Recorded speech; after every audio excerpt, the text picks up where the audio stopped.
It now gives me immense pleasure to welcome and invite our next speaker, Shri Ravi Gupta ji, the President of Shri Renuka Sugars Limited. I'll tell you a little about him. Thank you. Mr. Ravi Gupta is the President of Renuka Sugars Limited. I have known him for a long time, in fact, over 20 years. His expertise is not only sugar, but also across commodities. He is a key driver of ethanol policy in India, and today we are indeed privileged to have him speak to us. Ladies and gentlemen, big round of applause for Shri Ravi Gupta ji.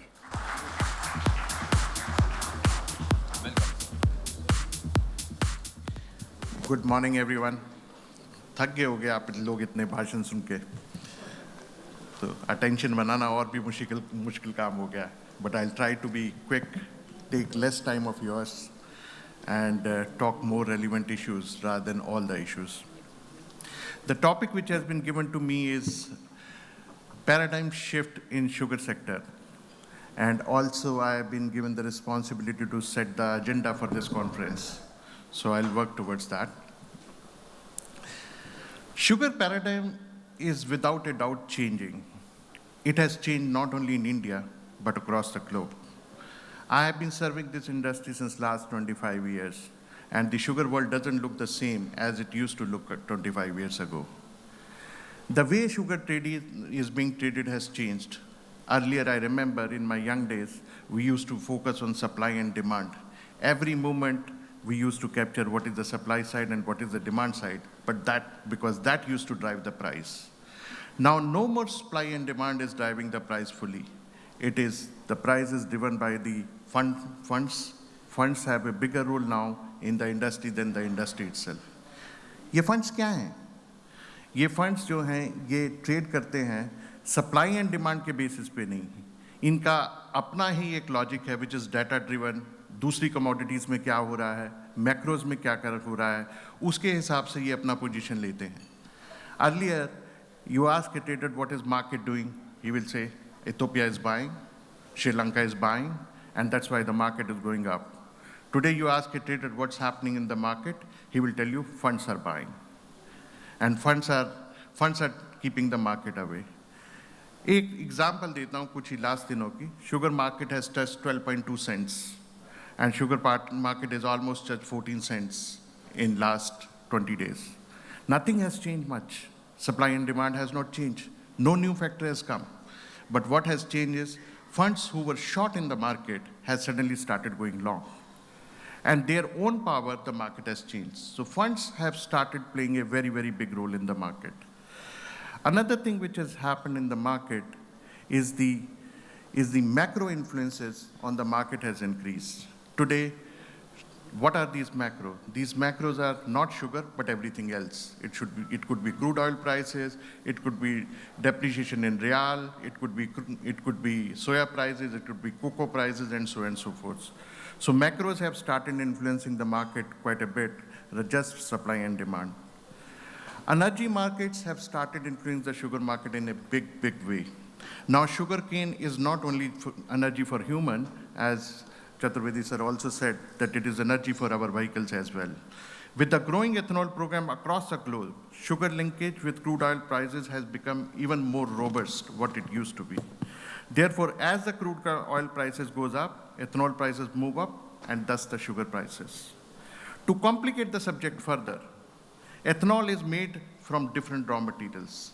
It is made from cassava, it is made from corn, it is made from sugar, it is made from rice, which create a interdependence of each raw material on the another and makes our job even more complicated. What does it do? For example, if the soybean prices move up, or for example, the corn prices move up, it makes the ethanol prices from corn higher, and it has a spillover effect on the sugar prices as well. Due to all these complications, sugar price forecasting has become very complex. Day-to-day decisions like when to sell, when not to sell is becoming very difficult. Even for knowledgeable traders, giving a price view is difficult.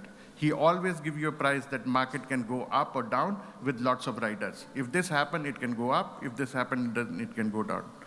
This brings bigger challenge for us because we have been essentially a domestic industry and we were not required to follow the world market. But now we shall have to start following the world market as well. Nearly 20% of our production is going for exports now, and we just cannot remain oblivion to this market. And organization like AISTA has done a good job in information dissemination to make your decision of the market. And I'm sure India is a fast learner. So if we require to learn about the world market, we'll be very, very quick to understand. We have Gujaratis mind, we have Marwadi mind, and we have a lot of other entrepreneurial mind who can be a fast learner. I can give you an example of soybeans, that a farmer sitting in Indore or Vidisha, he now tracks the CBOT. He knows what Chicago Board of Trade is. He tracks it fully to assess when he should sell in soybeans. I think the time will not be very far that our sugar industry will be following the world market so closely that they will decide when should they sell, what should be the price, and what can be the price. So those things are going up. Going away from trading internationally, let's talk about the policies. Trade policy are under big paradigm shift. Globalization, slogans like one world, one market are no more the buzzwords now. World is following more protectionist approach. Trade war on China, US trade war on China, UK exiting the BRIT are the examples on that direction that they are also following the protectionist approach. Multilateral agreements are becoming the regional agreements. Regional agreements are becoming the bilateral agreements. And our sugar industry is also affected because of this. Today, under the ASEAN agreement, Thailand has access to Indonesia at a cheaper concessional duty. Under China-Cuba protocol, Cuban sugar sells into China at a concessional rate of duty. We have to debate whether India should also fall with such kind of bilateral agreement with our regional players like Sri Lanka, Bangladesh, Nepal, or Afghanistan, where we can also get the advantage of concessional duty for our Indian sugar in these markets to get a better share in these markets. Going away from trade and policy, there is another big fundamental change globally happening in this industry. And that change is that globally the production is rising, but consumption is falling. And why? Because sugar in the Western world, particularly EU, has lots of negativity. And countries in Europe thinks that sugar is so bad, and they have started putting sin tax on sugar. And many countries are following that practices, and some of them even without understanding the rationality behind it. So we are in a situation that a new trend has emerged to talk about sugar negativity, and at times even without understanding it. Trade flows are changing in a big way.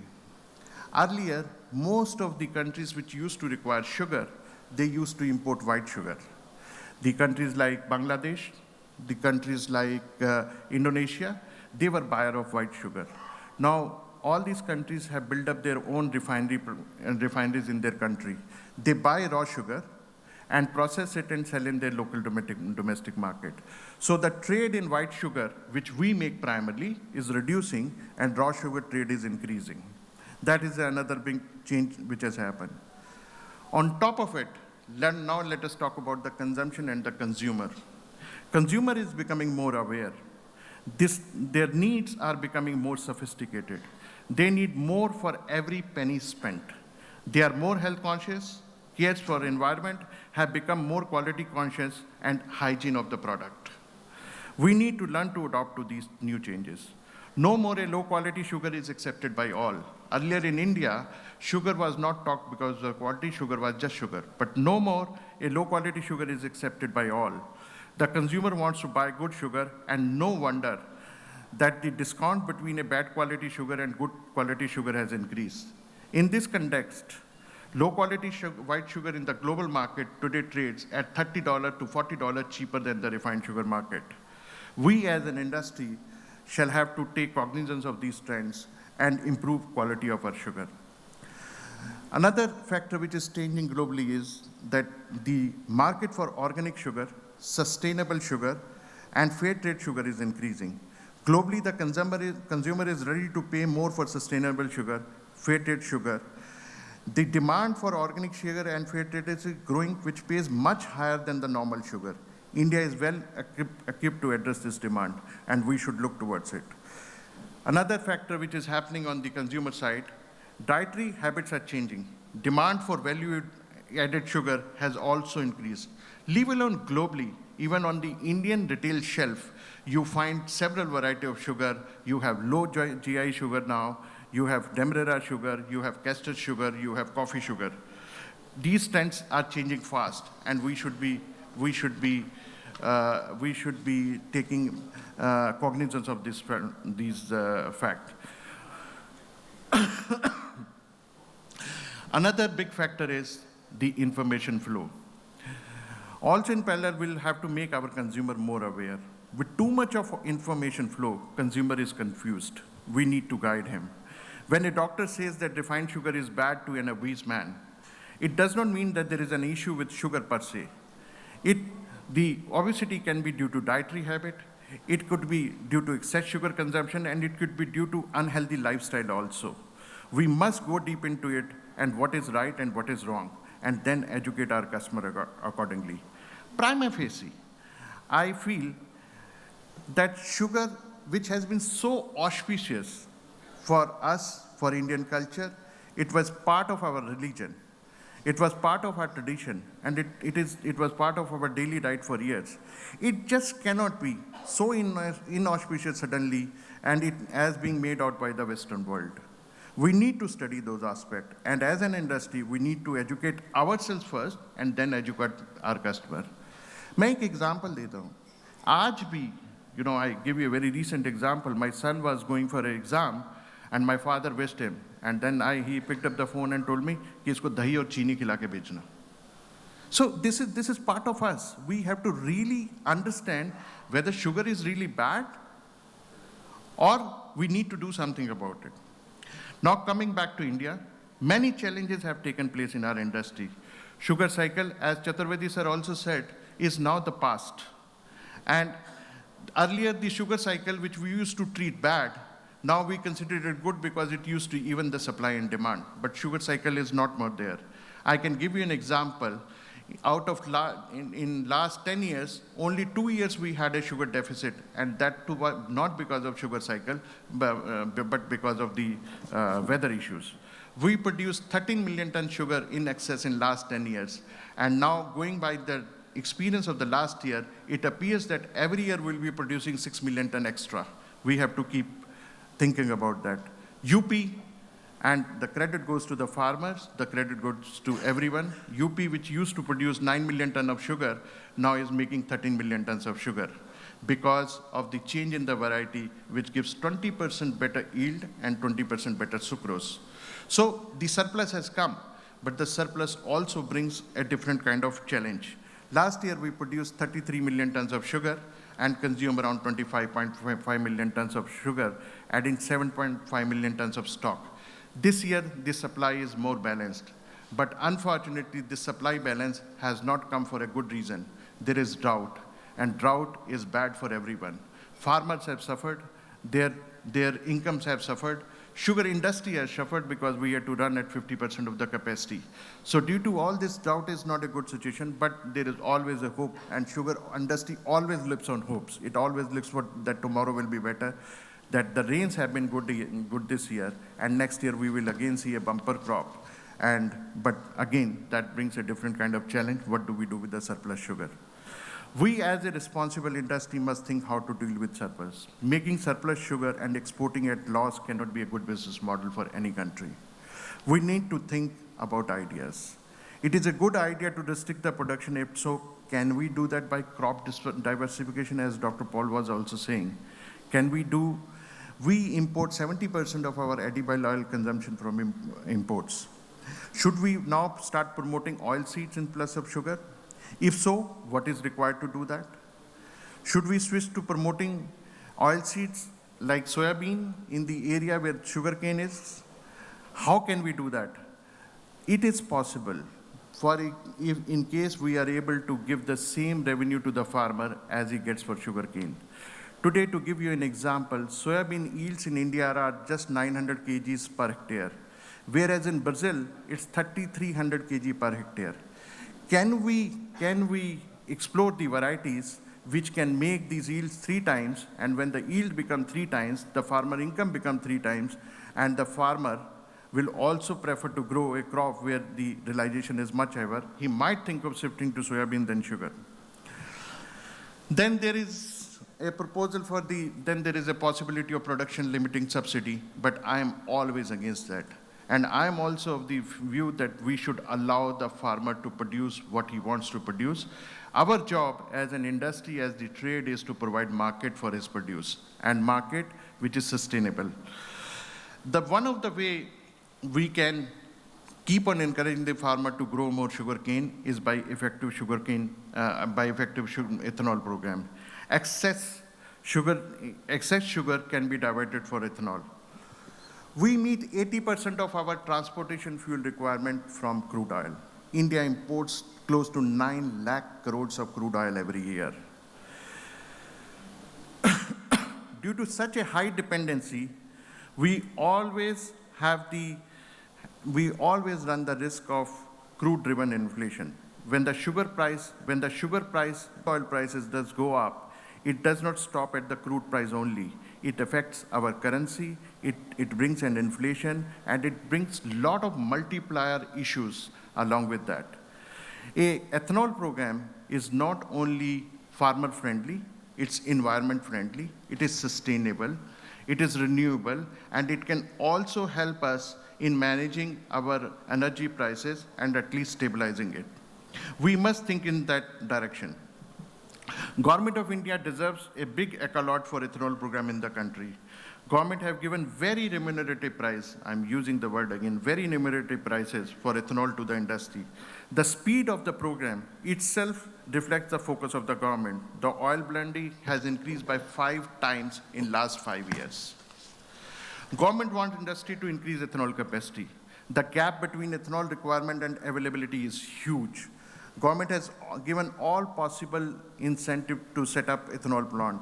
An amount of rupees 4,700 crores have been earmarked for interest subvention on ethanol plant. But still, the capacity is not increasing to the desired levels. We have to see why this ethanol capacity is not increasing. The major issue is that funding for new ethanol plant is not available. Companies with stronger balance sheet can borrow for new projects, but weaker mills, which includes cooperative mills in Maharashtra and other places, are unable to arrange funding for new ethanol project due to poor financial health. We shall have to think of idea, how do we bring more investment in ethanol projects? There are ideas. One of the idea could be that ring-fence the ethanol project within a sugar unit to arrange funding from the bank. Our banks can fund the project based on the future inflows rather than the current balance sheet of the organization. These ethanol inflows are secure because OMCs are ready to sign long-term supply contract with a minimum assured price. OMCs, being government company, is a credible buyer, so a bank is insulated from the risk. The revenue of ethanol may be kept in an escrow account with the funding bank for repayment of loans. Not exactly, but it is something like how you lease an equipment.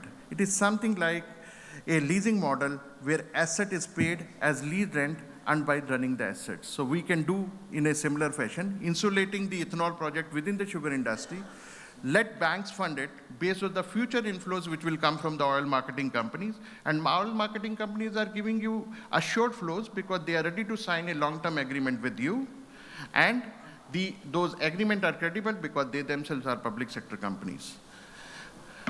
Another constraint I feel with the cooperative is that they are not allowed to accept the private investments in the cooperative. So the private investments cannot come in the ethanol project along with cooperatives. But can we think of asking the public sector companies like oil marketing companies that they should invest in such projects? The investment are commercially viable, payback period is small, It will give them revenue. They can make better use of the equity which they have, and they have money.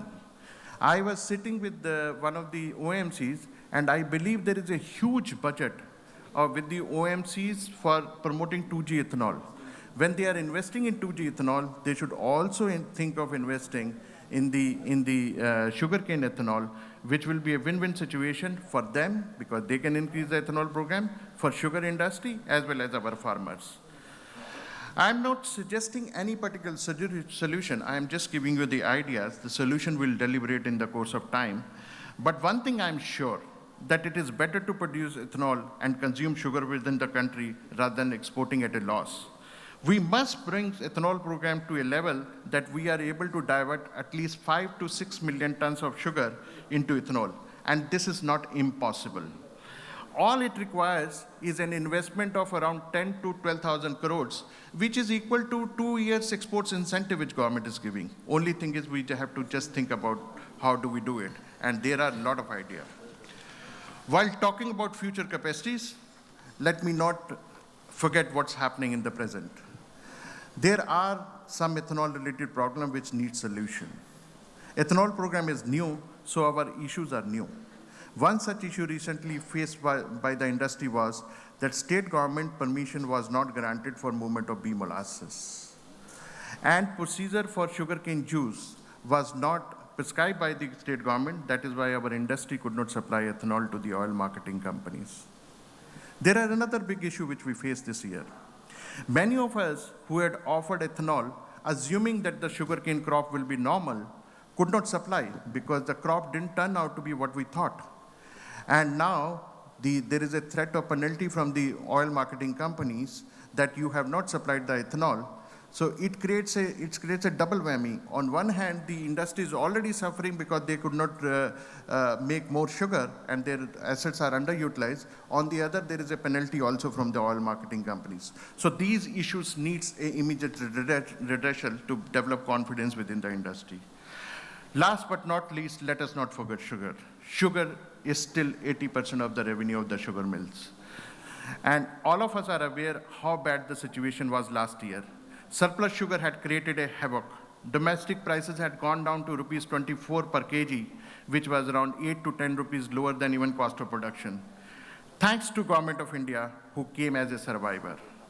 Government took an unprecedented bold decision by declaring a minimum sale price of sugar. If it was not done, my belief is that whole industry would have collapsed.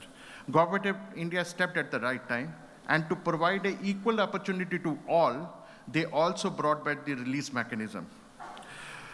And I must say, and I must compliment, that AISTA and Federation was equivocal and very vocally supported this minimum sales price idea as well as the release mechanism. And government listened to us as well. I am sure that release mechanism was a regressive step because we have decontrolled sugar completely. But at the same time, if release mechanism would not have come, then it would not have provided equal opportunity to all, because the mills which get a higher prices because of their geographical location would have sold maximum of sugar at the cost of others where the prices are not high. So mills in Maharashtra, Karnataka or Gujarat would have suffered at the cost of higher realization for UP mills. Initially, minimum price was decided at rupees 29 per kg, and later it was changed to 31 rupees kg. But 31 rupees kg is also not equal to cost of production. Cost of production is much higher. We should think that time has come that we should now increase the minimum support price to a more realistic level. Our industry has basically two issues always. We keep struggling between two things, sugarcane prices and sugar prices. Ramayan में कहते हैं ना, जब हनुमान जी ने विभीषण से पूछा कि तुम्हारा क्या हाल है, तो कहता है मैं वैसे रहता हूँ जैसे दो दांतों के बीच में जीभ. तो आज जरा सी जीभ को बाहर निकालो, एक दांत बाइट करता है, फिर बाहर निकालो, दूसरा दांत बाइट करता है। तो हमारी शुगर इंडस्ट्री की हालत ऐसी है, जरा सा बाहर निकालते हैं तो या तो शुगर प्राइसेस नहीं बढ़ती, और जरा सा दांत बाहर निकालते हैं तो शुगर केन प्राइसेस इंक्रीज हो जाती है। We have to make some balance in the sugar cane prices and sugar, and I always like to think that what is more possible. Something could be very logical, but it may not be possible. To me, this revenue sharing formula, sugarcane prices, revenue sharing formula has not worked. And why it has not worked is because today sugarcane price is still a political issue. No government had the courage to reduce the sugarcane prices, and I don't see it will happen ever. Why don't we think other way? That we link sugar prices to sugarcane prices. So whatever sugarcane prices you want to increase, FRP you want to increase, you increase the minimum sale price of sugar accordingly. So that industry is surviving, farmer is happy, and to my mind, consumer do not care as much. I give you an example. Our per capita income is 800 rupees. Our per capita consumption of sugar is 20 kg per year. Even if I assume price of 40 rupees a kg, it is just 800 rupees spent in a year. Do you think any of the consumer bother about spending 800 rupees per year? Probably not. And I strongly believe that we should do a real consumer behavior study on this, that the conventional wisdom which we are following, that sugar prices are always protested by the public. Is it true? Or it was just in the earlier ages when the government was controlling everything on sugar, they were controlling quota, they were controlling sugarcane prices and so on and so forth. So when the sugar prices used to go up, the consumer used to protest, not because of the sugar prices, but it used to be a protest against the government. But now things have changed. We should really understand, is our consumer bothered? I have very strong urge that somebody who spent 800 rupees per year on sugar will be bothered even if the prices moves up and down by a few rupees here or there. Again, I'm not passing a judgment. I'm just leaving a food for thought for disabled audience that we need to think in that direction. And we have not done it so far. We also have to deliberate for the other reasons for sickness in this industry. One of those is huge interest burden. In our business, we are forced to pay sugarcane price in 14 days and store sugar for a year. And not only sugar, we have to store even the ethanol for a year because oil marketing company wants us to deliver throughout the year. I shall be surprised if any industry can be feasible with this kind of business model where you buy raw material in cash and sell finished goods in 1 week later. We must challenge whether this payment within 14 days is feasible for the sustainability of this industry, or should we follow what Ketan Bhai also said, which is Gujarat model and most successful model of paying sugarcane prices in 3 tranches. And I'm very glad and heartened to say that when Ketan Bhai told that his farmers are getting better realization even after this kind of setup. And we must think that the sugarcane prices, rather than this 14-day stipulation, we should pay 3 times in a year.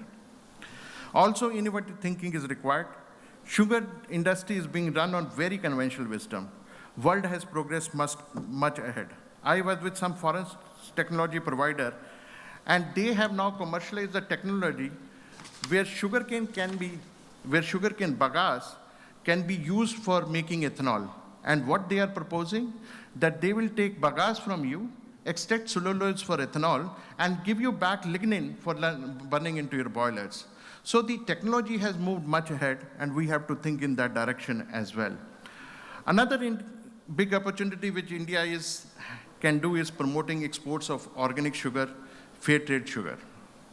As I was mentioning in the beginning, consumer has become more aware and responsible. He now cares for the environment. Organics are in demand world over. There are organic baby foods, chocolates, many other products where all ingredients are organic. Even cows, which gives organic milk, are fed with organic feed to get organic milk. This industry is growing and it pays more, sometimes even double of the ordinary sugar. Similarly, demand for fair trade sugar is increasing. Fair trade sugar in crude sense is the sugar which reflects fairness in dealings. Sugar where benefit of higher price goes and is shared among the growers and value chain participants. Our whole sugar industry runs for social good. We all know it. Everyone makes money except the sugar industry itself. So we are one of the people who are best suited to supply fair trade sugar to the world market. AISTA has taken a step to educate the industry as how to get benefit from organic and fair trade sugar demand. We have Mr. Bobby, who will be speaking tomorrow, guiding us how we can make organic sugar, how we can make fair trade sugar, and what is required, what should we do to export this sugar to the world market and encourage exports from India and also and make more money for the sugar mill. Ketan bhai, this will be very something interesting for Gujarat as well, because Gujarat is also well equipped to do that. And government has a lot of incentive to produce organic sugar. My idea was to sensitize about the new world, which is different from previous world. My idea was also to sensitize how the new way of sugar is produced, in the way sugar is traded and the way sugar is consumed, which presents many challenges. And to meet these challenges, we have to innovate and challenge our conventional wisdom. This conference is all about new ideas, new issues. I can tell you that lots of efforts and thinking have gone into designing the module of this conference. We have not followed the conventional wisdom of just presenting supply and demand number, which as such is available on WhatsApp group. We have focused more on bigger issue in the industry. We have kept session on ethanol, session on financing the sugar industry, which is bigger issue today, a session on consumption, and a very important session on sugarcane input, new cane varieties, challenges. Mr. Tamak, whom I respect a lot for his knowledge, will be speaking about the agri inputs in this session. Mr. Chogle, who has a lot of experience in agri inputs, will also be participating in that session.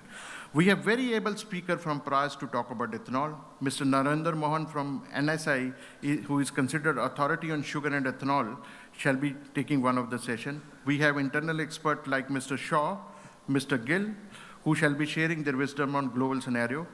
Since sugar is all about policy, so we have kept a special session for discussion on policy where none other than present Joint Secretary Shri Kamal Datta and our previous Joint Secretary Shri Vashist shall be participating.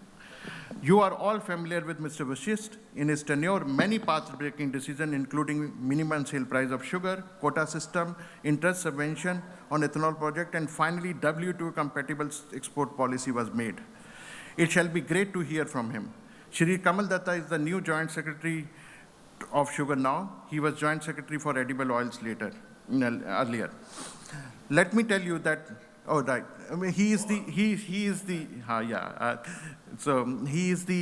now the dual big responsibility of edible oils as well as sugar.